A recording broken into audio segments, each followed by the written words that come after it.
Meeting to order.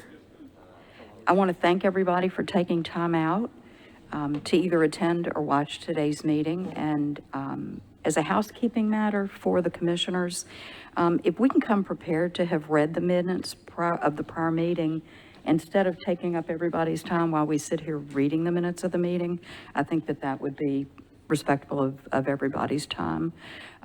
It'll also help us to make sure there are no mistakes in the minutes. And I'll want to, before I call the meeting to order officially, I want to call on Alex to share some information that we had requested a couple of meetings ago. Yes. Yeah, thank you. So the chair asked me a question related to the role of metropolitan governments in community benefits agreements. Obviously, there's a community benefits agreement that was entered into related to the soccer stadium, and there's one that's being considered here with respect to the fairground. So I want to just put some meat on that bone and identify how Metro can participate related to that. While there's no statute that explicitly prohibits Metro from being a party to a CBA, Metro is effectively prohibited from entering into such an agreement because of the subject matter that's usually contained in those agreements. There are several limits on what Metro can require of employers, either by contract or as a condition of operating within its jurisdiction.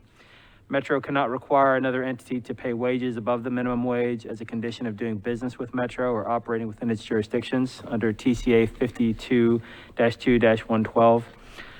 No person or entity can enter into a contract excluding non-union individuals from employment under TCA 50-1-202. And employees in Tennessee have the right to employment without regard to union membership under TCA 50-1-206.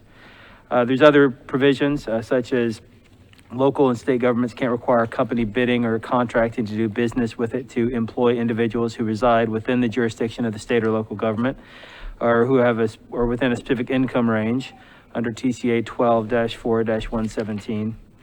Under TCA 7-51-1802, local governments can't require the following of employers: leave policies other than those required by the state, health insurance benefits, information by job application, specific rules regarding employee scheduling. Metro also can't require rent controls in private residential or commercial property, and also cannot require the construction of affordable housing under TCA 66-35-102. So there's some other laws that apply too, but those are just kind of a collection of issues that make it impractical for Metro to be a party to a community benefits agreement. So I wanted to clarify that for the board. Hey, Alex, question for you, if I may. Please. So just to be clear, I recall during the soccer debates, this board had extensive conversations around the importance of community benefits and stressed how important those were and encouraged, stated how important that was in the overall picture, and talked about wanting to know real details about that. And so certainly advocating for the existence of an actual community benefits agreement and one that has real provisions to it and actual money behind it, albeit Metro's not a party to it, is certainly not out of bounds, correct? Yeah, I think it's appropriate. It's permissible for a board member to certainly seek information about that and to request information from the parties that might be entering into it. I just, of course, caution the board that we can't force two parties to contract about it, but certainly encouraging and requesting information doesn't seem beyond the powers that the board has. Thank you. Thank you. Do any of the other commissioners have a question for Alex about this? Okay, well then we'll move on. As information for our audience, if you're not satisfied with the decision made by the Metro Board of Fair Commissioners today, you may appeal the decision by petitioning for a writ of cert with the Davidson County Chancery or Circuit Court. Your appeal must be filed within 60 days of the date of the entry of the board's decision. To ensure that your appeal is filed in a timely manner and that all procedural requirements have been met, please be advised that you should contact your own legal counsel. I'm going to go ahead and call the meeting to order and ask for an approval of the minutes from the previous meeting.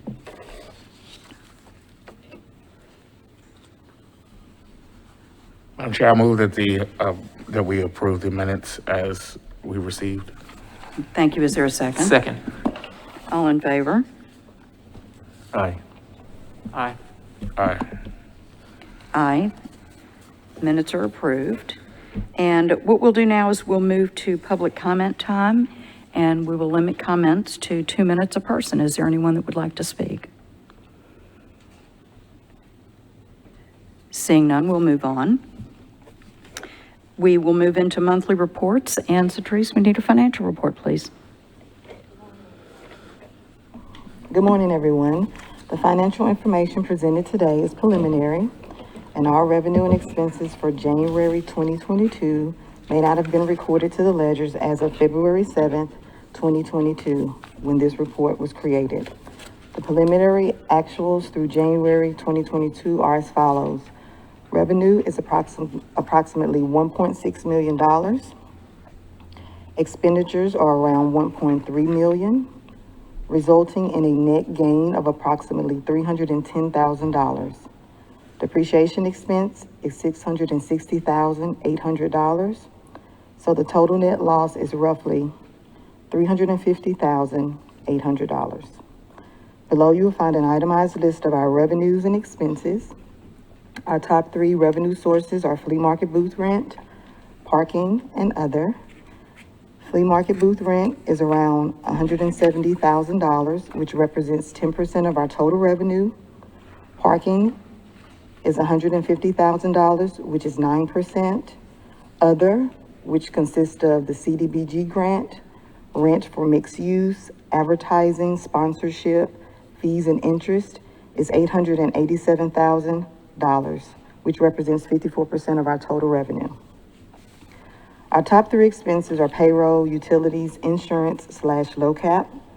Payroll expense is approximately $621,800, which represents 47% of our total expenses. Utilities expense is $257,600, which is 19%. Insurance permits low cap expense is $217,400, which is 16% of our total expenses. Last month, we anticipated collecting approximately $297,300 in revenue. We collected approximately $284,000, which is roughly 4% shy of our projection. Some of our flea market dealers did not participate in the January flea market because of inclement weather, and also some canceled due to COVID-19. For the month of February 2022, our revenue projection is approximately $132,700. On the agent report this month, we have $7,511 in outstanding invoices. The promoters have been invoiced, and we anticipate receipt of payment soon. This concludes our financial report. Are there any questions? Seeing none, we'll move on to the Executive Director's report. Thank you, Satrice. Thank you. Good morning. I just have one item that I wanted to bring to everyone's attention, and it is from Nashville, the Public Arts Commission. As you know, we had a public art project that was approved using 1% funds from the construction of this building, and an artist was chosen, and you have seen the renderings of the project that she is working on. As part of her work, she uses a lot of narrative and words to convey, a message or a narrative about, the location that the art is placed. And so they are going to be having a community input session to help inform that process on February 17th at 5:30. We will put that online as well so that we can reach a broad audience.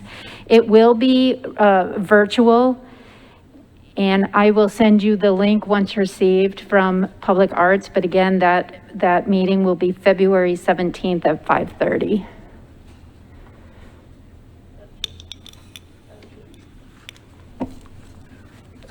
Thank you.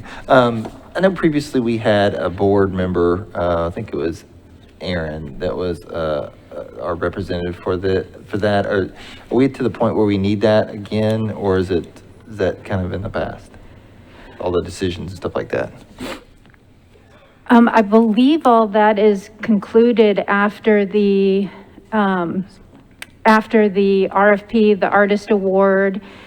Certainly they would love to have all of the input from commissioners and stakeholders on Fairgrounds property to, again, help inform that narrative that she's going to put together that will be installed on the art project. Great, thank you.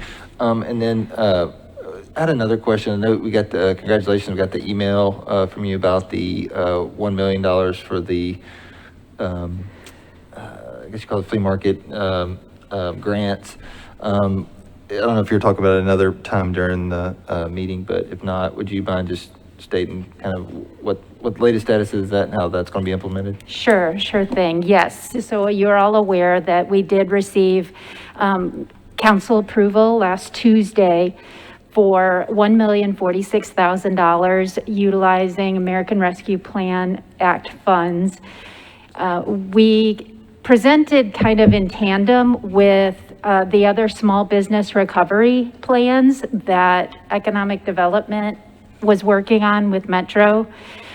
As you know, historically, we serve, an average of 500 small businesses every month at the flea market. That has taken we've seen an extreme decline in the number of vendors that have participated.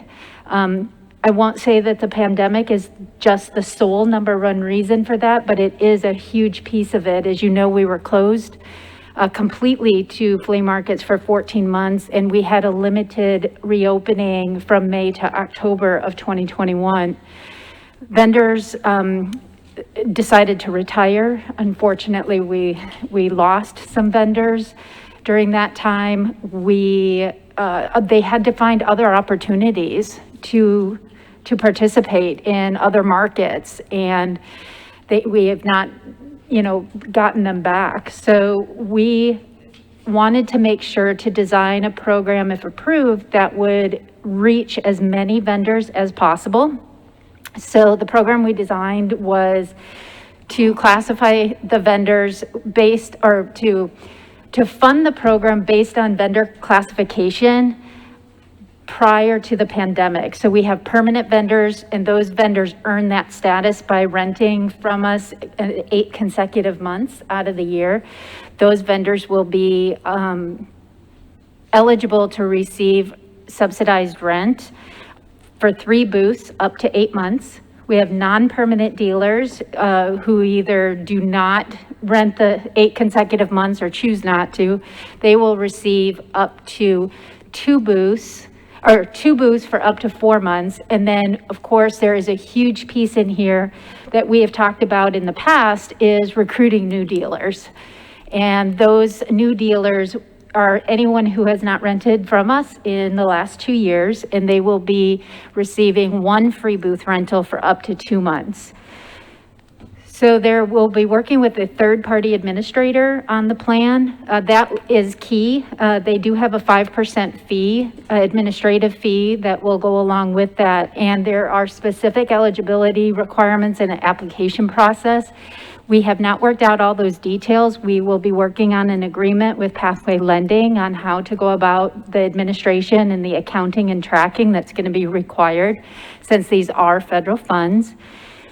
And then another big conversation that was had both at the committee level and a little bit, or at the ARP committee, as well as in some of the smaller council committees, was how do we measure the impact of this investment back into the flea market, and what results will the dealers see from that, taking the rent savings and reinvesting it back in their business. So we've agreed to do a survey quarterly. This program will be 12 months, so we'll see a minimum of 4 surveys that are sent out. We're looking for self-reported demographic data.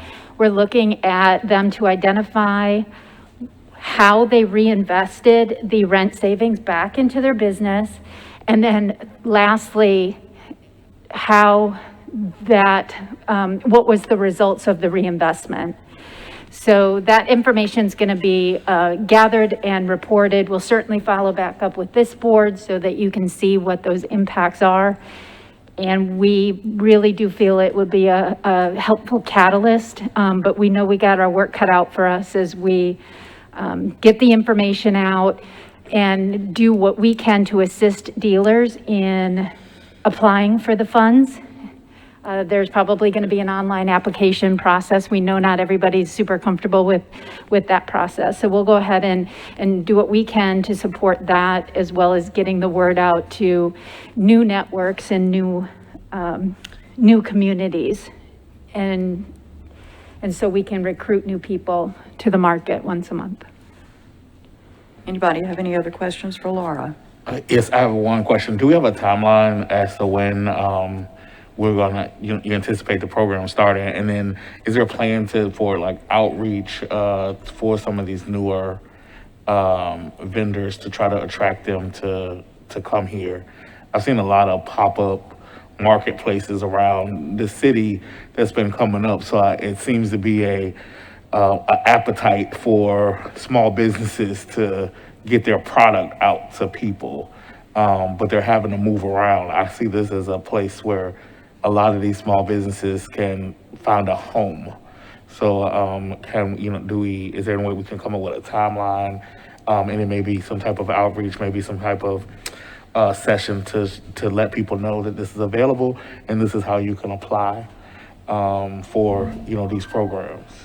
Great questions. Our timeline is a little bit unknown right now as far as the kickoff date, but our target is April. Traditionally, our spring markets really start ramping up. As you can imagine, the winter is very difficult because of inclement weather like we experienced last month. Our vendor count was very down. So our target date would be the April market to get everything done. As far as outreach, it's going to have to be multi-layered, right? So we're going to do a lot of advertising, certainly by social media, that has a tendency to go far and go fast. But also we have to open up our networks, and it's going to take, and as we've discussed with flea market staff and the rest of our team here, it's going to take an effort physically to go out, meet people, pick up the phone, again, expand our individual networks, hopefully utilizing all of your networks as well, and actually making, personal contact with people to advertise the opportunity. Because I believe, that to your point is there's a lot of interest. It's how do they go about applying, all of those questions. And if we can get a comprehensive, document put together that kind of breaks it down into easier steps, I think that will be really helpful. We've already got a flyer produced that we want to get out and get in the hands of maybe local chambers, things like that can help identify small businesses all over Nashville. Any other questions? Okay, let's move on to event updates. Oh, that's me. That is me. We are actually going to have our event manager by next meeting. She did come here and met us all, got on payroll on Friday. Unfortunately, her flight was canceled due to weather, so we had to get her to the airport pretty quick. But she's on her way, so I'm excited for you to meet Carla when she is here next month. As you can see in the calendar, we are quite busy. We've got a lot of activity in the next 3 months. So we're really excited. Our weekends are filling. We were supposed to have for this weekend a golf show, but unfortunately it was canceled because of COVID. But we do expect them back next year. We've also, as I mentioned last month, we are in discussions with, some new shows that are very interested in becoming, recurring events once or twice a year. That's exciting. That's always good to be able to have confidence in our schedule. We are already booking into 2023. And we have legacy events that we know are going to be with us for some time. And we're excited about that, investing in those legacy events and keeping them here. And we just came off, I will mention, we just came off of the Stones River Antique Auto Club. They have a swap meet that they do with us once a year, and got a notice from them yesterday that it was their best one yet. So I know they do a lot of charitable donations as a result of that event, and so it was very successful for them.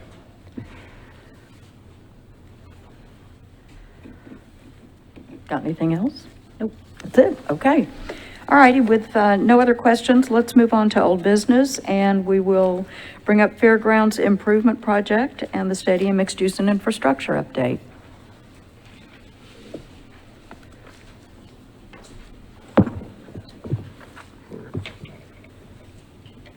Remove my mask here.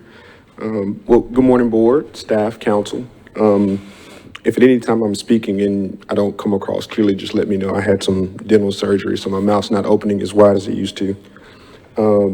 But you all should have in your packets dashboard documents of both fairgrounds as well as fair park documents. If in color, one will be blue and one will be green. So I'll kick us off this morning. And just before I start, just want to make sure everyone's aware that the figures I'll be presenting are roughly 45 to 60 days in arrear of actual activities. So just always want to make sure that that's presented. But overall, as it relates to the fairgrounds, I'll start there. 97% completed with all allocated funds for expenditure there. As it relates to construction, you'll see on that line item 99.9%. So just letting you know that we're working currently with Skanska on reviewing and finalizing all of their figures, as well as preparing to close out their contract as all of their scope, awarded scope to this point has been completed. You'll also notice that the design and project management line items align with that, both 99+% complete. So we're nearing the end there for that section. And the majority of funds related to this facility remain in the FF&E line item. The other active project on the blue sheet in front of you is the multi-purpose or maintenance building. This is where most of the activity has been taking place since our last report. As that project scope, nears a close, a lot of those expenditures will trail behind. But in the coming months, you will see the construction line item there really catch up to where things are on the reports ahead. But you will also be able to look there, as you did in the first section, and see that the design and project management are more realistic indicators of where the work is, both of those above 90% complete. And actually on that project, there's a punch list walk that was rescheduled from last week, but will be occurring this week. On those other sections that are on that blue sheet, really no other movement in those categories, but I'll draw attention to the funds that are remaining in the demolition of existing structures line item, just to make sure that the board is aware that those funds are earmarked for the movement and the storage, and then the movement of the equipment that will be placed, most of it likely placed in the maintenance building and the surrounding area, fenced area up there. Any questions about that page? Don't see any. I'll move forward to the Fair Park page. Fair Park Phase 1. Very minimal activity, nothing really significant. There was a billing for project management fees that was allocated there. We spent some time going through allocated funds based on a request from Metro Finance, kind of looking at where we stand with all of the open funds that are associated with projects out here. And so some of that did relate to Fair Park Phase 1, but no significant scope or work activity was conducted. As it relates to Phase 2, though, we do have our first expenditure recognized on our report. So yay us, we're started from an accounting standpoint there. It is no way doing any just for the amount of work that's already been done. And so I do want to let everyone know that while there's a couple of project management invoices that are there, we're currently working through and reviewing some design and engineering invoices that will hit that report very likely next month. And we're also preparing for surveying services to take place in that area. any questions related to either document or just in general around the budget or finances? Okay, I'll turn it over to Ron. Thanks, Ed. Good morning, Commissioners. Real quick, as Ed said on Phase 2 of Fair Park, to remind many of you, or maybe for the first time, Phase 2 of Fair Park was designed as part of Phase 1 of Fair Park in 2016 and 2017. So over the last few months, we've been updating that design to reflect all the changes that's happened on the campus since 2017, and it's been significant. But that's work is done. The construction manager is hired. We're going through a pricing process right now and the value engineering. And then hopefully in the next couple of meetings, we'll be able to give you a presentation on what all is included in that, which is mostly greenways and cleaning up Browns Creek. The multipurpose building is ready to get into the punch list phase. We've been working around COVID and weather. So hopefully we'll punch it out tomorrow and start getting the fairground stuff relocated into that building. And then the infrastructure project is proceeding. We're deep into working with the team and the stadium project and coordinating things when the stadium opens. As you recall, the infrastructure project's not scheduled to be completed till late summer or early fall. And so it's going to be under construction as the new stadium opens. But everybody's working well together to get that done. And we continue to applaud the fairground staff for working around all this construction. So that's essentially an overview. Any questions on any of that? Thank you, Madam Chair. Thank you for the update, Ron and Ed. I was curious to get a little update about plans for fencing. Go ahead. I'm sorry, I didn't mean to cut you off. We had a meeting on that, last week before last? We have funds. We've been very fortunate in the last rounds of work to be able to bring things in under budgets, not need the contingencies that we had allocated. So we're sitting down with Laura and her staff and others and beginning to prioritize where those balance of those funds need to be expended. And the fencing is one of those items on the table. Okay, thank you. I know, I've harped on it for 4 or 5 years now. I thought about it again as I drove in here. I don't think, $800 million in redevelopment and a chain link fence just doesn't work for me. I'm sure the soccer team and others would appreciate a nice fence that matches the aesthetics of the building and the property. Yeah, yes, sir. We've been discussing that. So, any other questions? Mayor Cabrera, I'll bring you up to speed on MLS and the and the mixed use. Sure. Jason? Thank you. sorry. Hey, Ron, just a quick question for you. Yes, sir. You referenced some updates, some changes to Fair Park since it's been a few years. Is there anything that you could highlight now as what's in the works on that to kind of give us a little preview on any changes to Phase 2? If you recall, when it was designed the first time, there was no Wedgewood extension. So now we've got a bridge across it. We've got the greenways crossing those bridges on both sides of the bridge. Essentially, the layout is similar. We're also trying to include some other things that's happened in that time, such as more sidewalks on Craighead and some other issues. So we're trying to see just how far we can take it to get those kind of things taken care of. Of course, anybody who's in the construction industry knows that the last 6 months has been volatile, to say the least. So we're anxious to get these pricing done and see how far we can go with a lot of those things that we want to have happen along that stretch. Thanks.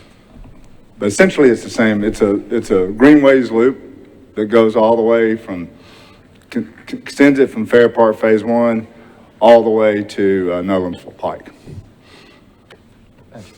Ron, can you remind me on the bridge that's getting put in, do we get any state or federal money for No, that? we haven't yet. We're still talking to them, there's still discussions, but Okay. It just we, seems the with- state, in order to get the state funds, we couldn't wait on them. Okay. Essentially, we had to go ahead and get it built.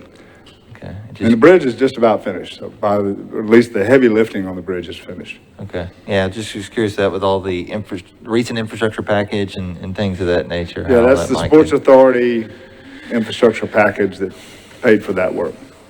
Thanks. So, all right, Mary? Thanks.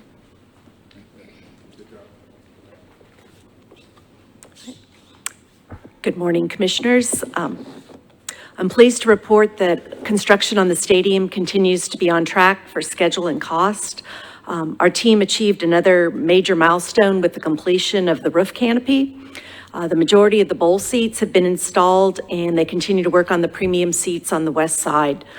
There's a significant amount of work on the interiors, including the east side concessions, the premium clubs, and other spaces. And the team is also working on preparing the pitch for the natural grass installation in the near future. So as you see those cars, it's kind of a beehive of activity up there, all on track to be ready to turn it over to us in early April.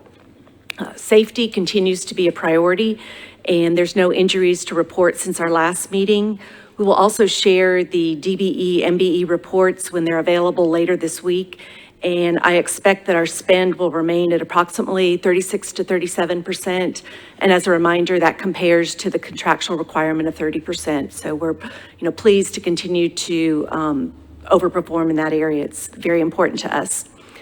As you can imagine, we have many activities underway in preparation for our opening match on May 1st. And one of the topics is parking that I know is kind of near and dear to everybody here as well as ourselves. And we're basically kind of refining our plan on a daily basis, but I want to share an overview with you today. This isn't all of it, but it's just at a high level to give you an idea of what we've been working on. The transportation and traffic plan is multimodal. We expect our fans to come to the stadium using their cars, rideshare, WeGo, walking, bicycles, and scooters. And I don't know, some people may come up with another way of getting here. We continue to work with our parking experts, with Laura and her team, as well as our team, to develop the various parking scenarios depending on other campus activities. Our opening match is on Sunday, May 1st in the afternoon, and we expect to have use of the entire campus for parking. So for this scenario, we've divided the campus into kind of east and west areas that will inform our fans where to approach the stadium. And what this means is, like, for example, if somebody lives south of town, we may tell them to just go up 65 to Wedgwood. For somebody else, we may tell them to come on 440 and get off at Nolensville. And there'll be very specific instructions about how you enter the campus and what lots would be available for you to use. We also have a number of off-campus lots for both our fans as well as the staff at the stadium to use. And some of these will also have shuttle service to the stadium. To accommodate the various modes of transportation, we'll have different communication prepared for the different stakeholders. For example, the rideshare drop-off and pickup will occur off of Craighead, basically kind of near the entrance to Fair Park. We'll have managed traffic lanes with Metro Nashville Police, as well as our team kind of managing activities there. We'll also be working with the various rideshare companies and then, communicating this information with our fans. We'll have designated parking for scooters and bicycles near the stadium. While we would encourage other modes, we really expect that probably the majority of our fans will ride in cars. We do have information about where our season ticket holders live, and that's why we'll be able to kind of share some targeted information, telling them where the appropriate places to park are, whether on campus or off campus parking. We're also working with Councilman Sledge, members of the Neighborhood Impact Advisory Committee and others to kind of get feedback on our plan, to keep folks up to date about what's going on, and developing plans to kind of discourage fans from parking in the neighborhoods and causing issues. And we know we've got several different ideas on how we can prevent that. I think that some of the sensitivity is for folks coming off of Wedgwood who may be inclined to turn to the right, and those are very, very narrow streets and very crowded. And whether we have security people there or blocks or, we'll do something. I think the good news for us is since it's a brand-new location for our fans, we have the opportunity to direct them where they need to go. They don't really have pre-existing habits. We also recognize that our plan is not static, and it will move throughout the year. Also, we've got the infrastructure project to kind of incorporate as we work on that. So we'll continue to share information as we work on the plan. And I'll pause right now to see if there's any questions before I give the mixed use update. Commissioner Hammer? Thank you for that update, Mary. That's definitely, parking's definitely top of mind for us. I appreciate the thoroughness of that. Was curious if Metro Board of Education is allowing parking, or that could be a satellite shuttle stop since it's pretty close to a large parking lot. And secondly, has the Coca-Cola company been approached for their lot to maybe they'd be interested in doing a paid lot or something? So I do know that the Metro Board of Education site, they are interested in working with us. So that is one that our parking folks are working with. I'd have to go back and look on the list to see if the Coca-Cola lot is one, but we're working from an original list that identified, I want to say over the potential of 2,500 parking sites off campus. And as we're working through that list, obviously some owners don't want to participate, but we do have a number that are. And so once we get all that kind of locked in, we'll also be able to share that with fans to kind of direct them where to go. I guess the third idea I had, I know we've talked about this various times, and Ron may be a good contact on this, is the lot across the street behind us that was floodplain, I guess, that Metro owns now. I know it's just blocked off. It's a field, but it might be worth doing some creative exploring if that may be.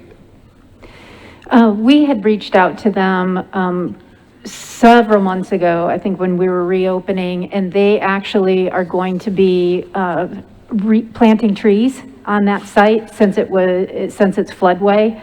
That was land that Metro Water owns, utilizing money that was appropriated after the 2010 flood. So there's a lot of restrictions on that property, and they're going to be planting a whole bunch of trees on it. There's about enough room for about 150 cars. So with the trees, we're not sure that's a viable option anymore. Okay, thank you. So like I said, we'll continue to work on this and basically learning something almost every day, but we feel confident we'll be ready for May. Commissioner Bergeron?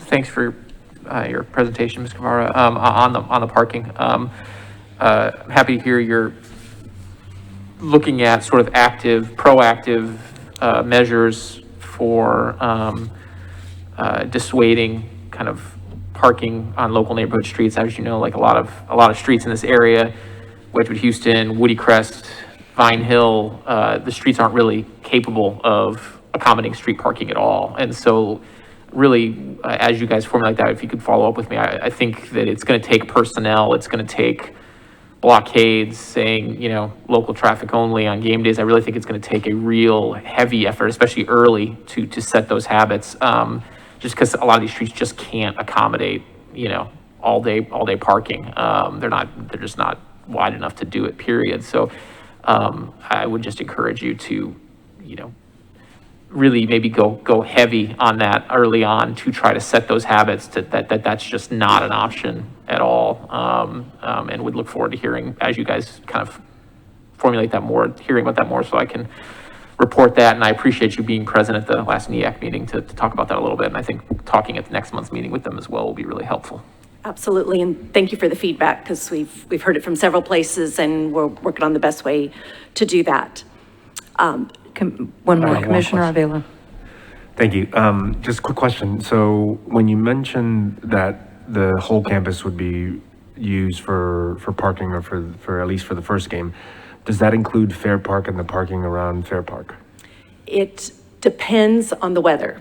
Okay. And so assuming that the weather's good, our game is May 1st, and so there would be no other events in May that, because there's limited times on which you can park on that. And so that's why we're working with Laura on that. But right now, again, we'll even need to have alternate plans in case the weather's not where we think it's going to be. But assuming we have good weather, we would be able to park there. Okay, so that's just a question, and I want to be thoughtful about that with the community that uses Fair Park, that they're that we're not using parking for those that want to bring their pets and not have access to parking during game day? And Unless that was previously agreed upon. It was, and Laura, you can talk about how it's used for parking, maybe with. I can. So what we generally do if we use Fair Park for parking, we barricade off a section of the hard surface lot immediately adjacent to the dog park so that there's some parking available. There have been a couple events where we have had security fencing that needed to be put up. Those are very few and far between, but we do put notices up at the dog park about a week in advance just to let people know what dates to expect limited parking.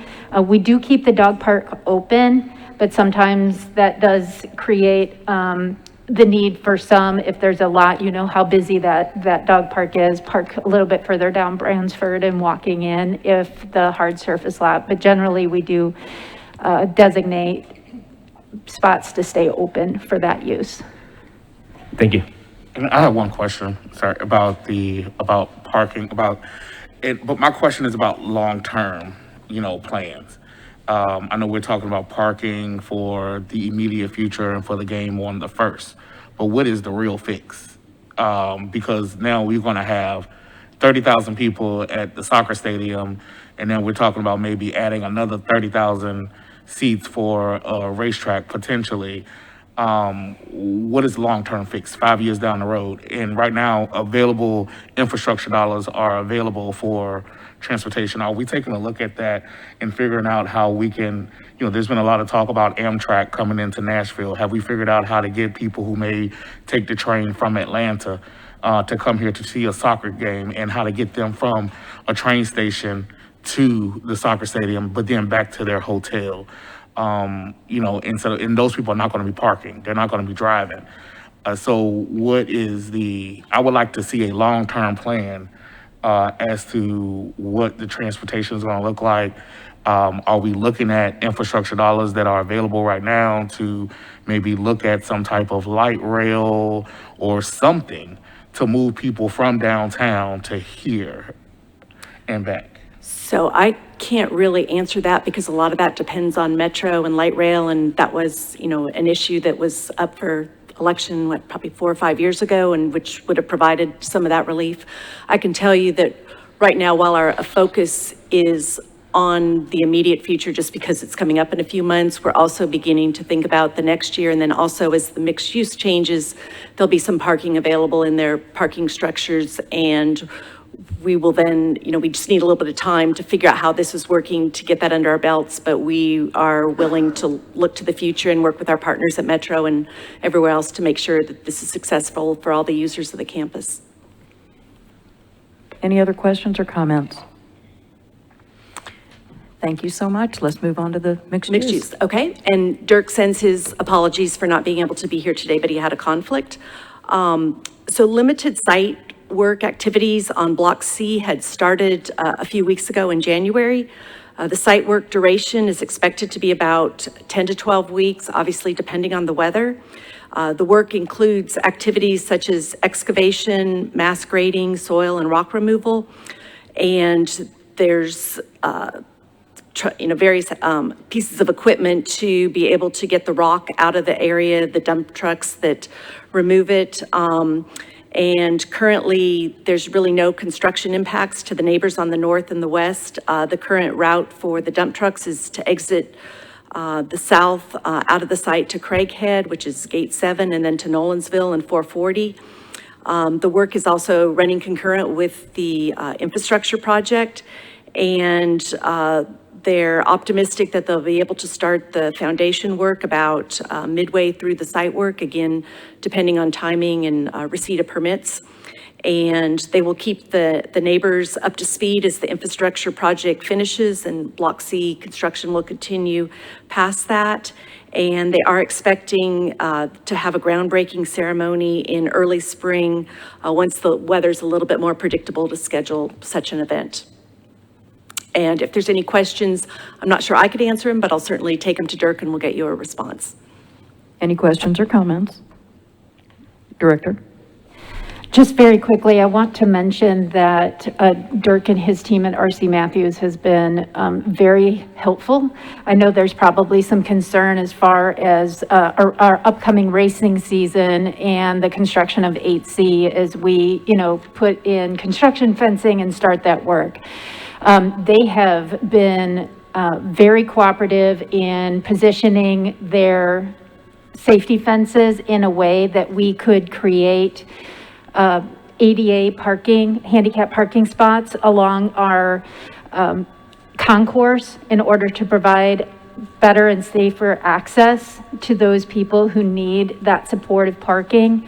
So I do want to just recognize their efforts at working with us. And I know that there's going to be some adjustments that we're going to have to make for the race season, but we keep in contact with Scott and Bob, and once the Benton Avenue extension is done, that will open up some new options for us on how we run race days.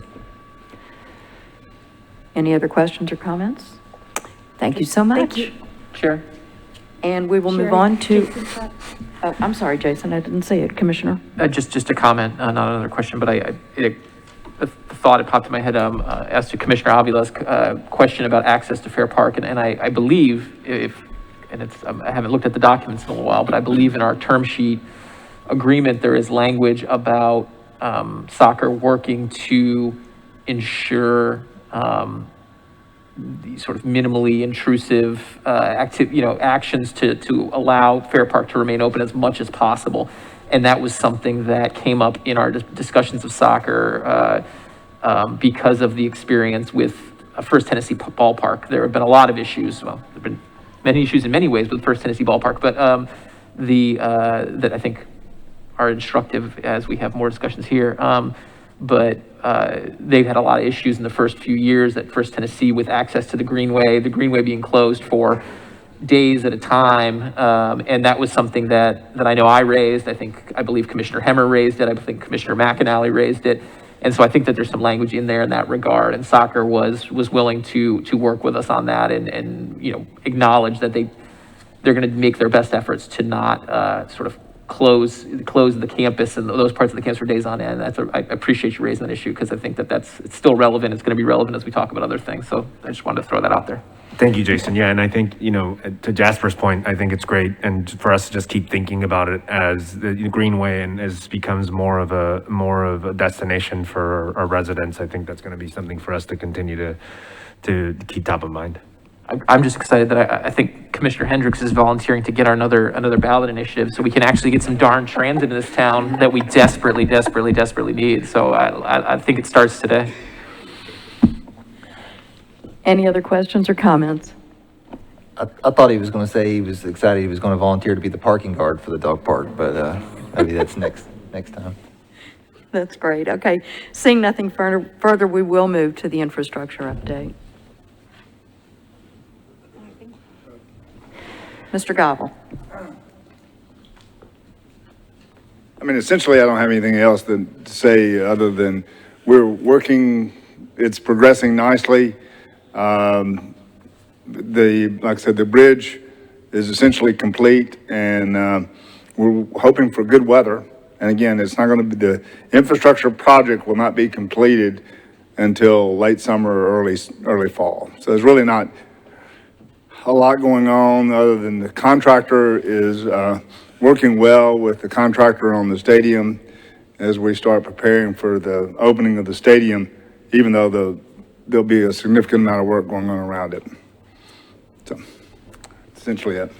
Any other questions? Yes. The only other piece that I would add is that we have received our funding for the next, we're not calling it phase 2 infrastructure because we don't want it confused with Fair Park, but it is part 2 of infrastructure. That is the new 22 million.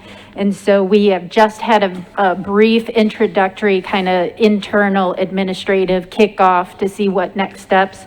And then we'll be setting a meeting with procurement to find out, what the process is there to get a designer and a construction manager for that next phase of the infrastructure project. That makes sense. Great. Thank you so much. Thank you. All right, is there any other old business to discuss? All right, we will move to new business, and I will... Oh, I'm so sorry. I am so sorry. Bristol Motor Speedway update. I apologize.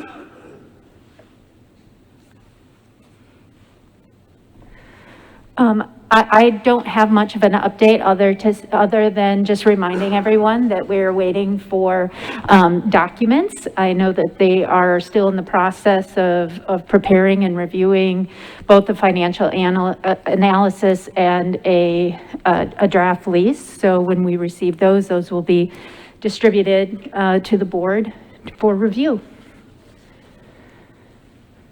Any questions for Director Loma? All righty, we will move on to Community Impact Speedway Policy Discussion and Considerations. I'll open the floor.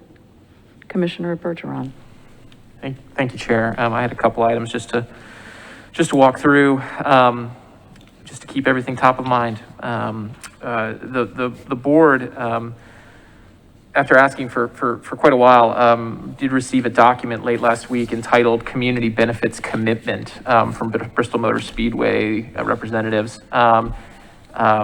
And, you know, in line with my comments at the beginning, while we certainly are limits on what we can be as a party to agreements and what we can require, I think we can always elevate the conversation here. And what we've received from Bristol,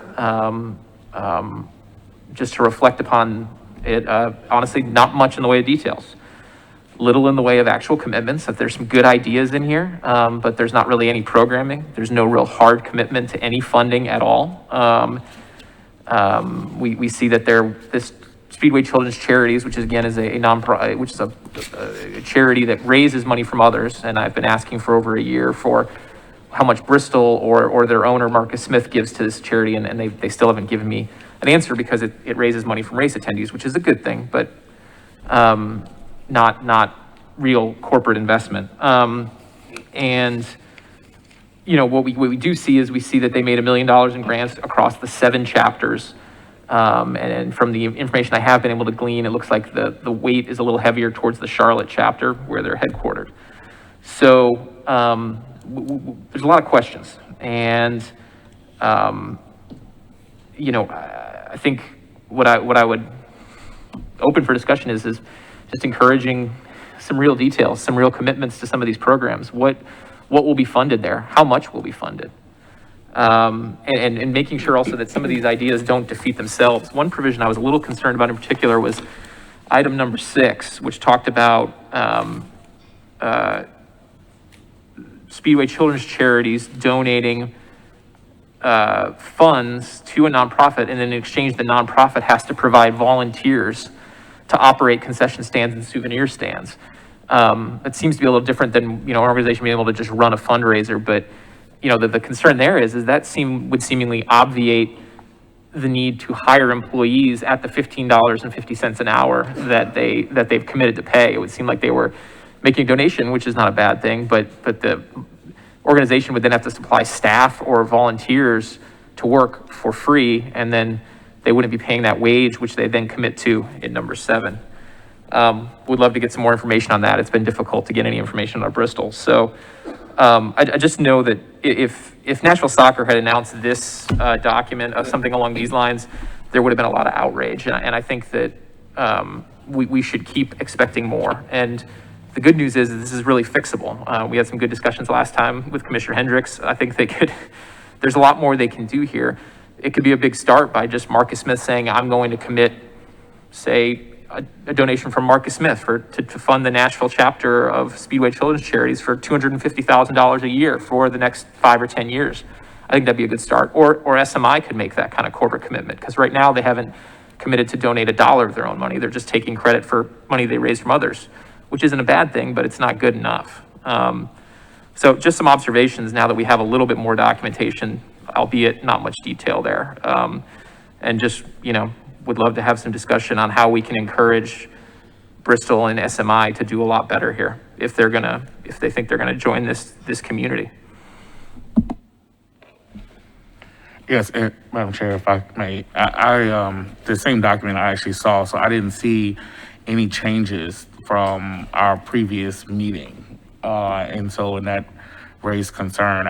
We also have not had a meeting. I've had one discussion with someone, but there's been no follow-up from Bristol in discussing some of the ideas. And it's not necessarily to be a part of the benefits, community benefits agreement.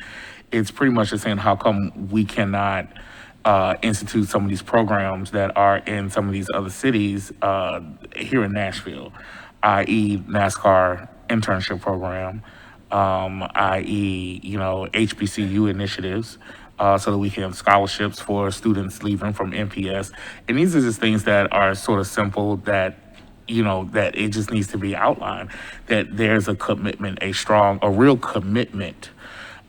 Also concerned with the people who are at the table. And I'm pretty much concerned as to how North Nashville community development corporations have any kind of influence with the people who live in this particular community. I think that it looks a bit of a stretch from looking at the organizations who are involved. It looks like something was taped together in hopes that it will stick and that it will sort of fool people that there's real conversations happening. When you look at programs like the Urban League, who has 50 people going through a construction program right now to train people in high skill construction jobs, where are we with job development? There's a lot of complaints that people are coming here into our city, people like me who moved here 5 years ago, who are, came here for jobs, for employment.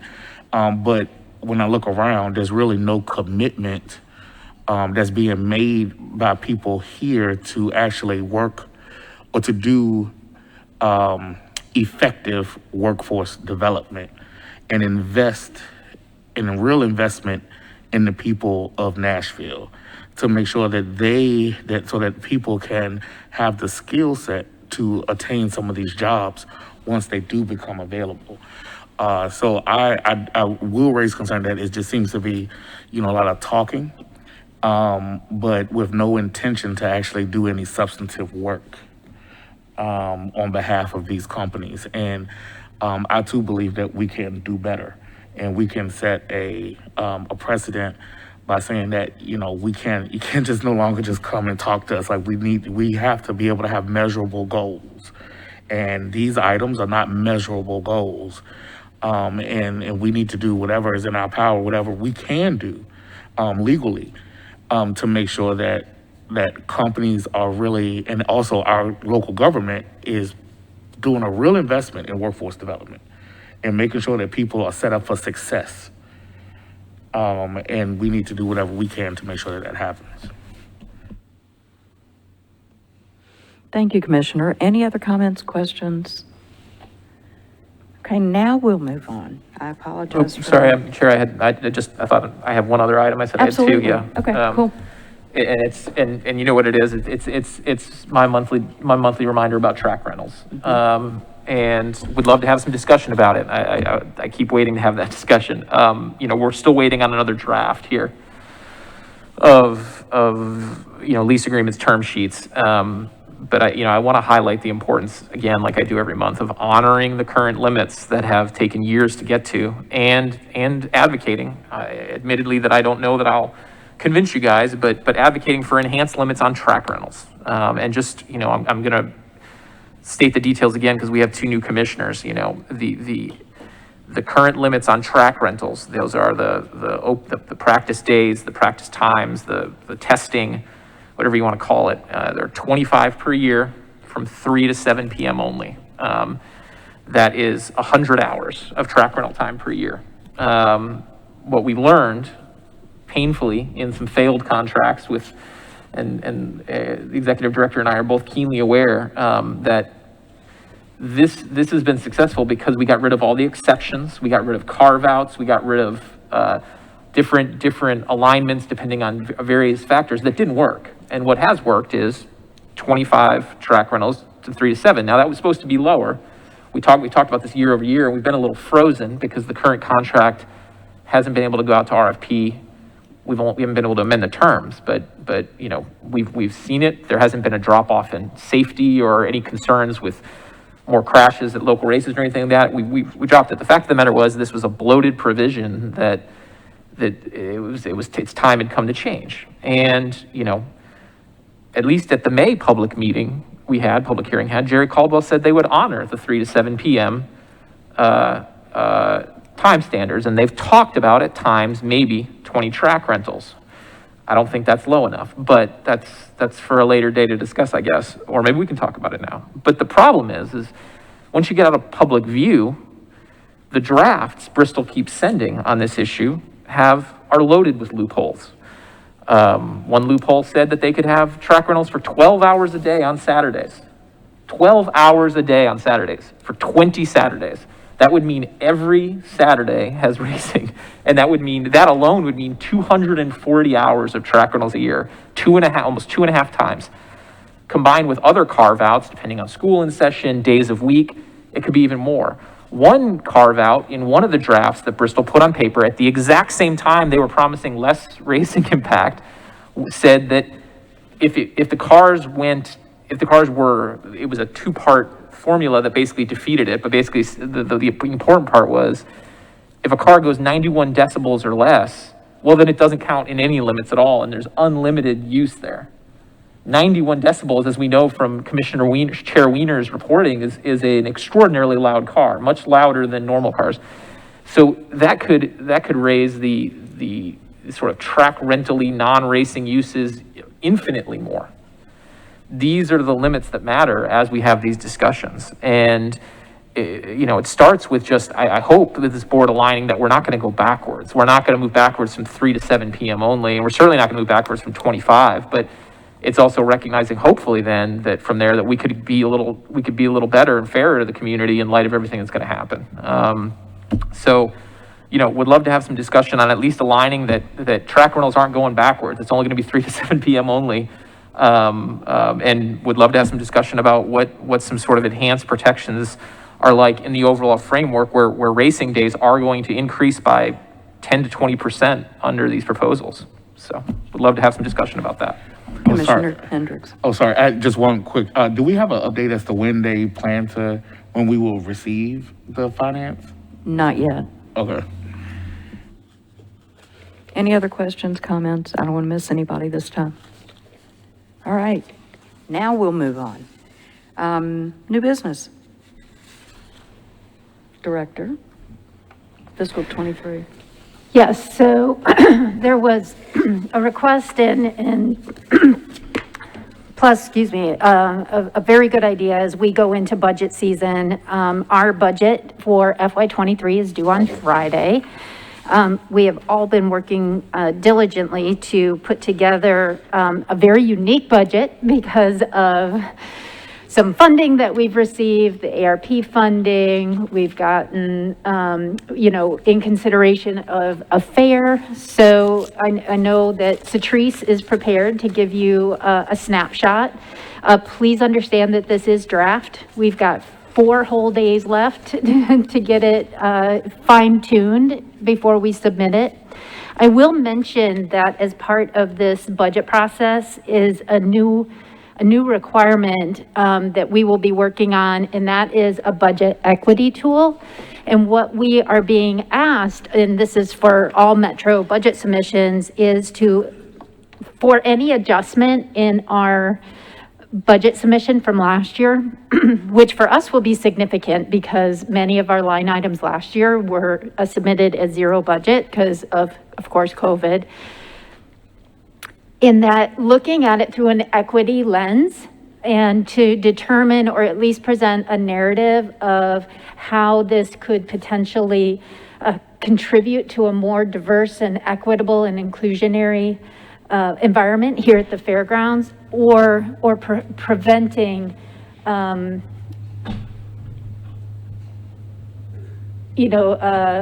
guess, preventing those things from advancing and moving forward. So that is a new requirement, and I think it's going to be a really good exercise to keep in mind as we go through. And you'll see in your snapshot here that Satrice is going to present that, you know, we've already kind of taken that into consideration from this level, especially as it relates to payroll. Satrice? As mentioned at last board meeting, we are in budget season and our FY23 budget submissions are due to finance February 11th. You have before you a draft of our FY23 budget submission. We are still adjusting figures and making changes. However, this snapshot will give you an idea of what we plan to submit. The first section of the snapshot is our revenue estimates. We project to collect about $3 million in revenue. 43% coming from flea market, 32% from corporate sales events, 15% from the divisional fair, and 10% from our contracts. Revenue will be generated from things such as booth rent, equipment rental, parking, concessions, admissions, and entry fees, midway sponsorships, rent, races, and advertising sales. The next section is our budget modifications. Our budget modifications or investment request consist of about $1.1 million for fair expenses. The fair, the divisional fair is a new event for us and it requires startup cost as well as operational cost. We are essentially starting from scratch with this divisional fair. We will be purchasing many of our one-time startup items this fiscal year, such as livestock panels, curtain walls, bleachers, and trusses. The $1.1 million listed here will cover mostly operational costs such as payroll and security, entertainment, temporary staff, signs, and things of that nature. The next item, we were requesting $165,000 in salary and fringe benefits. We are having difficulty along with other metro departments recruiting qualified candidates because of our inability to provide a competitive wage. Director Womack has requested a salary study. Commissioner Hemmer has also mentioned having a study completed. We have contacted Central HR in the past regarding this study.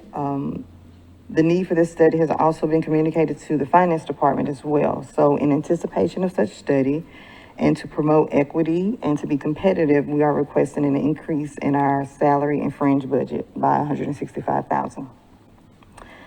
The next budget modification is utilities.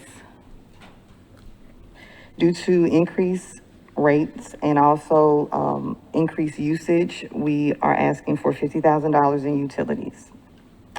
Next, we'll be asking for $25,000 in our security budget. We have been having challenges obtaining security officers through the Metro security contract and have found ourselves having to secure services elsewhere at a higher cost. So we'll be requesting a $25,000 increase there. Last, we have been asked by the finance department to submit a 2% budget reduction in the amount of $53,300. The next section is 4% request. We are asking $75,000 for hard wall room dividers with doors, which will help facilitate simultaneous events and serve as a potential revenue generator. We are also asking for $100,000 for 12 to 14 passenger shuttle carts to transport patrons from remote parking areas to our event space. We're requesting $10,000 for storage trailers to store divisional fair furniture and equipment. We are also requesting $100,000 as we need a garbage truck to transport garbage and debris from our events. The last section is capital request. We are requesting $10 million for a parking structure. That concludes the FY23 budget snapshot. The fairground staff, Director Womack, and myself will be glad to answer any questions. Any questions from the commissioners? Yes, Commissioner Bergeron. With the divisional fare budgeting, what's the assumption on the length of the fare that's informed by that, that's envisioned, that's informing that number? So Metro Charter requires no less than 6 days. Traditionally, our fare has run 10 days. That's important because it bridges 2 weekends, and those are the largest revenue days, is Fridays, Saturdays, and Sundays. Okay. And then if someone could talk a little bit about the dichotomy with the 2% reduction contingency to be provided, but then also a 4% request. Are there just different scenarios required for submission here? And could you just provide a little more color on that? Sure thing. So 2% is something that we have been asked in the last several budget years, just to be cognizant of, being good stewards and making sure that, if there is an opportunity to reduce costs, to look at that eventuality. So that is a reduction on our operating budget. 4% is actually, it is for equipment and such that doesn't qualify for traditional capital funding. And so that is very different. 4% is, if I'm not mistaken, and maybe even Ed knows this a little bit better than I do, the funding source is cash. It's cash capital that Metro has, and it is a centralized fund. And so during budget season, all the Metro departments will submit requests. Certainly the requests out are much more than the available balance, but those requests are looked at and considered for funding out of a general fund that Metro holds. Parking structure, what are we talking about there? What are we thinking?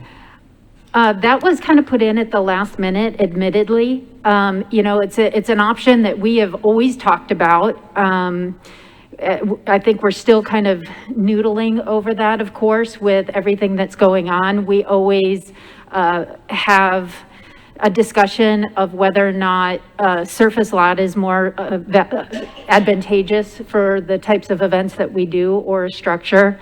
The one area that we have discussed is between 50 Forward and here, that flat lot. It needs work. We hope that lot can be improved as part of our part 2 of the infrastructure project in one way or another, to open that up, and it needs improvements. So we put that in as a placeholder and discussion for the future. Okay. And then I guess my last question, for the budget for the submission, which would be fiscal year 23, which obviously go into the first half of calendar year 24, is the assumption budgeting for racing that it'll be that 24 season will be no, I'm sorry, I'm getting ahead of myself. No, I'm sorry. 22, 23, yeah. Right. Spring of 23. I already want to jump ahead far away from where we are now. 23 racing season is the assumption that'll be the same local kind of racing season for budgeting purposes.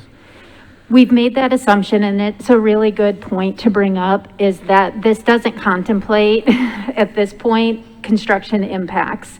As you know, that if in the event that a Speedway renovation does take place and what that timeline looks like at this point in our budget plan, and we don't know what impact that'll have on our operations. So this is going in assuming that things are status quo, but we always have those discussions. We have for 4 years as we've gone through the budget process, has been very, very open with Metro Finance as we go through budget hearings and such, that there could be impacts based on future decisions of the board and or council. So just a related note on that. I think that even the mayor's office is conceding that, the earliest we'll see racing here if this proposal with Speedway Motorsports goes forward is 2024. And who knows, maybe later. But so as we think ahead to 2023, and get ahead of the calendar a little bit, I do want to say I would like to see us issue an RFP for the 2023 season and start that process, knowing that may go away, that may not happen, but we've been frozen a bit on what we can do under the local contract for a number of years now. And I hate to create more work, but then we get to the end of the year and then we're kind of stuck with the same contract. We can't make adjustments and we can't continue to evolve the contract. Bob's doing a very good job, and I want to stress that. I think Track Enterprises is doing a very good job as the promoter. But mechanically, we've been told we can't change the contract without an RFP. And so as we continue to evolve that, and now as we have the reality that there's not going to be a brand new Speedway facility constructed, which is the proposal to build a whole new Speedway, that's not going to be done in 23. We're either going to have another local racing contractor or be under construction. So just, to get ahead of the calendar so we don't run out of time again this year, I would just, in line with budgeting this way, I would like to see us try to do maybe some sort of just modest RFP process to take care of the 2023 racing season. Thank you, Commissioner. Do you have anything else? Those are all my questions. Thanks. Anybody else? Commissioner Hammer. First of all, thank you, Laura and Charities, for putting this information. I thought it was good kind of governance for us to start having this budget conversations at the board before going to the mayor's office and the request. So very good information. Thank you for for doing this extra work. Had a few questions about this. First was on the passenger shuttle carts. We used to have a bus or a shuttle, didn't we, back in the day? We do, and we still do? have those. Our thought is that a shuttle cart similar to a golf cart might be a little bit easier to get through the campus versus big buses, and it's just for flexibility to get to as we stay within campus, because generally, we stay within the campus, and it could go potentially in the grass and with a lot less damage. I get that. No, that's good. And that's actually a good idea, Mary. You may want to find that interesting that, there's a lot of those companies at downtown. Usually I see them in 12 South and others that do the go-kart transportation. That may be worth contacting for our events for the soccer. The other questions I had, Charities, thank you for reminding me about the salary study. Charities and I talked about that, reached out to HR. We never did hear back from them, and I just reminded me of that. But for the new board members, we had this conversation a few months ago prior to us doing some minor staff modifications. But the reason I asked about this was looking into particularly the director's salary, as well as some of the other key staff members. I know we've having a few changes around here with staff, but it was clear that we weren't paying up to par. And that's probably even more of a delta now over the past few months or past year with everything going on in the salary market. And that was just in terms of like metro departments, size, budgets, et cetera. I thought we're not on par with paying our staff what other departments were, or even market. And so I asked for that. So Therese, if you wouldn't mind re-asking politely to them, or I'm happy to do it, or Laura, but I think that's something that's desperately needed, particularly as we kind of go into this new phase of events and different staff structure. Second was around the divisional fair expenses and the revenue. I noticed there's quite the delta between those two, and I thought that may be dealing with some of the equipment purchasing and whatnot, but I was a little surprised to see the $500,000, in the red for that. So if you wouldn't mind explaining the difference between the revenue expenses at a high level. Sure thing. So as you probably know, we're still under construction, so our footprint is not completely set in stone yet. The other variable right now is working with a Midway and Carnival provider. At this time, we're not sure what that revenue share will look like. So I think we were a little bit conservative on that estimate of what that share looks like. In past years, it has been upwards of 40%, but things are a little bit different right now due to, construction and impacts and what could be available as far as size. So we're still working through those types of questions. The other piece is that we don't have any historical data to provide these Midway and Carnival companies. We can't tell them, we can tell them what, TSFA did here with State Fair, but this fair is different. And so we don't have historical attendance numbers and things like that. So being a first fair, we're being a little bit more conservative with the admission and the revenue share. I think we can refine those as we go through the budget process when we secure an agreement with a Midway Carnival provider. Great, thank you for that. Second was, I just noticed, just kind of looking at the obvious decrease in the flea market revenue collection compared to what we normally have. I'm not sure how the corporate sales is reflective to what we did or didn't have in the last few years. Probably didn't have, but it was just kind of noticing again that the sharp reduction in that, and then as we think about the next year, events are coming back. I saw there's a good story on the news the other day about the number of events starting to get booked at the convention center, as we expect next year to let's hopefully be bouncing back to normal, as well as how we just have the unknown around the flea market, in terms of the revenue percentage mix with us, and having this new building that we've still never been fully able to utilize, as well as synergies with the new property, thinking through how that revenue collection, particularly with the corporate sales, is going to be. And I know it's a little art and science, but I again kind of curious how that works to our past projections, and hoping it's conservative but accurate, but I also hope we overdo that as we've already seen, having a pretty robust calendar, but also as we think about that in the market, maybe it's not this budget, but definitely in the next year. I know when we originally priced this event space, it was very, let's call it conservative, on par with other markets, so now that's probably 2-3 years old. Looking at how we do maybe another market study in the next year before, as we look to next year's budget, I think it's going to be probably pretty crucial as well. But overall, thank you so much for doing this. This is really helpful. I can address, just to give you an idea of some of, the assumptions that we made as we prepared this. With the ARP funds that we were just awarded for rent relief, our anticipation, our hope is that we can start this in April. So that gives us April, May, and June within this current fiscal year. So when you look into the next fiscal year, we'll have 9 months of funding left, because this is a 12-month program. So it won't take us through the whole year. So we won't have the entire $1,046,000 that goes into the next fiscal year.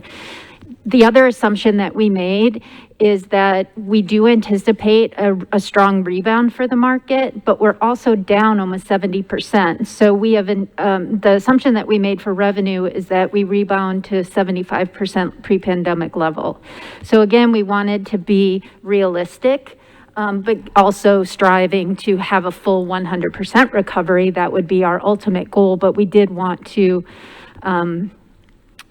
I don't think it's necessarily conservative, it's more just realistic. As far as corporate sales go, that is actually higher than historical levels. We are seeing our events rebound. And, a venue like ours, which is incredibly flexible with this large open space, is being really attractive to people. Our location is getting noticed. And so our calendar is filling up and our revenue is reflecting that. So that has actually increased from the last 2 budget years.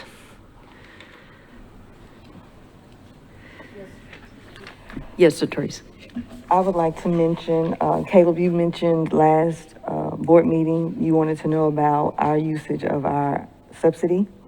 And so with this FY23 snapshot, I want to mention that the revenue that you see here is $3 million. and the budget modification or the investment that we're requesting is 1.2 million. So if we are allowed the budget modification of 1.2 million, that would be added to the bottom line of this budget, of our current budget year.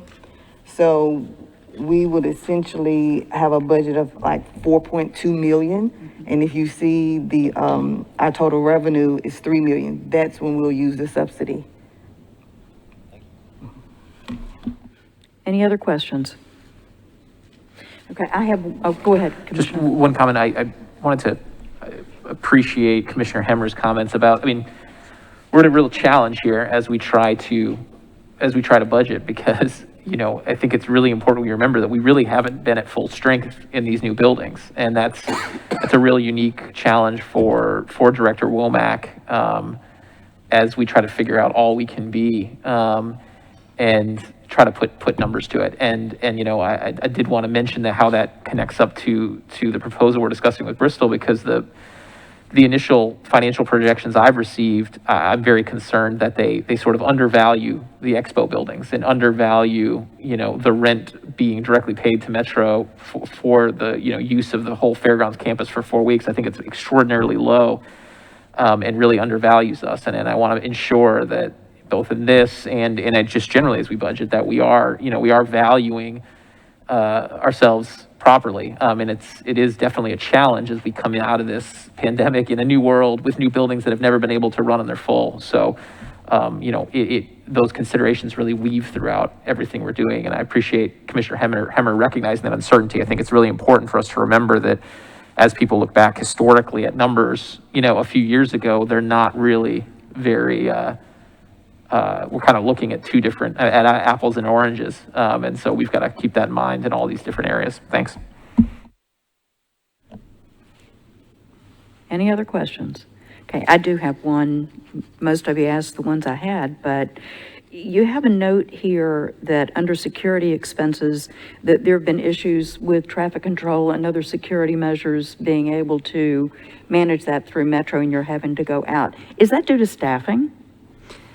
Yeah, so what we're finding is that the security companies are also having some staffing issues. And so the commitment to, you know, committing to our requests for staffing has been difficult at times for them to schedule people. We have very unique needs because our security generally runs in the overnight hours because we have, you know, merchandise displayed and kept out overnight. And so it's difficult shifts. And so they have some staffing challenges. That said, one of the things that we are interested in doing, and we will work with procurement on this, is to potentially go out and RFP security for our specific needs. That could be helpful for fair. That is something that we're talking with Scott about, is maybe that whole package for the fairgrounds for security, since we do have some unique needs. It's not that we're needing someone to sit, you know, in our lobby 8 to 5 during the day. These are roaming positions, overnight positions, and so they're very unique. So we may find that is a better option for us at this point. Municipal has their own security contract because of their unique needs. So without knowing that at this point, and assuming that our flea market picks up and such, we're going to need traffic officers. That is something that not every security company is authorized to perform, is traffic control on city streets. We have to be conscientious of that, and those types of officers are more expensive. Any other questions? Seeing none, do I hear a motion to adjourn? So moved. I may have my personal privilege. Commissioner Hammer, you have Thank you. permission. Thank you, Chair. I appreciate it. My wife and I were talking last night, and she reminded me of one of my favorite quotes from the philosopher Dr. Seuss. And he says, unless someone like you cares a whole awful lot, nothing is going to get better. It's not. And it really struck me. And so I was thinking about kind of the history of me being on the fairground board. And started out, I was complaining about the fairgrounds after the mayor's failed redevelopment, Mayor Dean's failed redevelopment, at nearly 8 years ago. And they said, well, if you think you can do better, we'll put you on the board next time. And I thought, well, okay, I'll keep my mouth shut next time I complain. So around the same time, I was coming back from a cancer diagnosis, and I was wanting to devote more time for public service and volunteer. And so it made sense. And so I was able to get appointed by Mayor Dean, and I still remember him joking to me when I got put on, and he said, "Good luck with that," and laughed a little bit. So I think I had a little bit of good luck, and so I was just really determined to make this place better. I grew up, off Nolensville Road here. My grandparents lived up the hill, and just always was fascinated by the place. And so I seized the opportunity to make it better where I could, and lucky that when Mayor Barry got elected, one of the first things I did was reach out to her staff and tried to convince her to redevelop the fairgrounds. And I still remember, meeting with her and Councilman Sledge, she was literally, unpacking her things in her office. It was that early on. Was able to get a little bit of traction on that. Around the same time, got lucky that this MLS soccer stuff started getting heated up. And so I remember calling now Senator Bill Haggerty and Will Alexander early on after reading in the paper and trying to convince them to come to the fairgrounds. At the time, they thought the old Greer Stadium was the best site. And so, but I kept at it. And luckily the stars aligned with the mayor and John Ingram. And now we have what I think is going to be the nicest MLS stadium in the country. So I knew we could do better at the fairgrounds, and glad to have played a leading role, in what now is, going to be $800 million in development. What once was a concrete park and rusty old buildings is now a park, a greenway. These nice new buildings and a, MLS stadium that's going to house the Nashville Soccer Club. So I may have gotten lucky, but I'm glad, along with a lot of people in this room, that, it worked out and the fairgrounds is now a better place. And, proof that if you work hard and stay focused, you can do good things in government. So I also just wanted to say it's been an honor to serve with you, but I have going to be resigning my position at the end of the day at the Fair Board after 8 years. I've had some professional obligations come up that's going to require my focus and attention elsewhere. But it's been a true honor to serve. I really care so much for this place and all the people that are involved in it, and staff and board members, and just wanted to thank you for the opportunity. Thank you. We are obviously stunned and speechless. Your volunteerism and professionalism amidst all the upheaval and changes over the last 8 years has been exemplary. Yes. Well, since it's today, if I may, Chair, I'd have a second to speak. I too am stunned, but having had the chance to serve with Commissioner Hemmer for a few years, I have to say, recognize Commissioner Hemmer's commitment, recognize his attention to detail, his dogged pursuit of numbers. I am I'm reeling a little bit at the loss of that expertise at this time for the fairgrounds. His attention to the hard numbers in the soccer discussions were, irreplaceable and enormously important to securing a deal there that protected Metro entirely. And I'm looking down the head about what we're about to face. We really need that. We really need that attention to financial detail. And so having that loss, having Commissioner Hemmer's attention to our budget and thinking ahead in our budget and being strategic every meeting, every time we're here, that's been absolutely invaluable. Those are my immediate thoughts in these 30 seconds since I found out, and just knowing that we're losing you today is a real loss for this Fair Board, and frankly a loss for the community. Just thank you, Commissioner Hemmer, for all you've done. Thank you for your thoughtfulness. Thank you for your service. We are going to miss you so much on this commission. Anybody else? Caleb, I can't tell you what a loss this is, but we certainly understand and wish you all the best. Director, you want to have anything to say? It's been a pleasure, as always. You've always been really thoughtful, always picking up the phone whenever I needed a ear and advice and feedback. So thank you for that. It's been a pleasure over the last 5 years. Before I cry, I'll make a motion to adjourn. Is there a second? Second. All in favor? Aye. Opposed? Meeting is adjourned.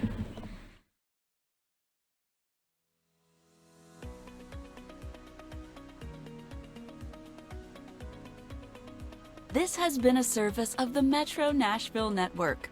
If you would like to see this presentation again, or for more information on this and other programs, visit nashville.gov.